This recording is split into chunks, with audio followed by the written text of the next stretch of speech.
destruction would be by way of an aerial attack, which that sentiment is actually echoed in the book of Joel, the 2nd chapter, as touching the prophecy concerning those ICBM missiles and how they were stretched from one end of heaven to another.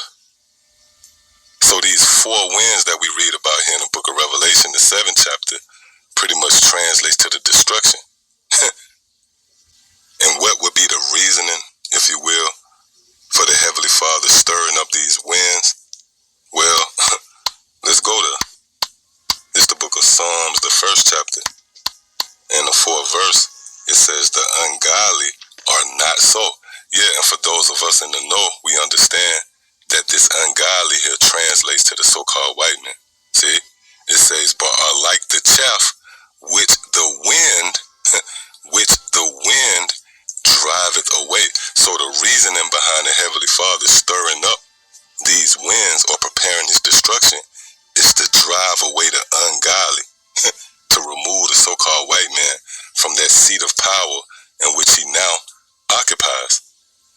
And that transition would be cemented, if you will, by way of World War III, which would be manifested in the form of this violent overthrow.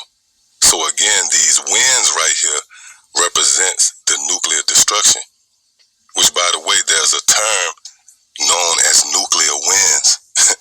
And that's not a coincidence. That proves that the word of Yahweh Bashim Yahushua is proven. His counsel shall stand. And ultimately, the prophetic sayings found within the Holy Scriptures reign supreme. So yeah, I just wanted to touch on that, Lord willing. It was edifying. Till the next time I say Shalom.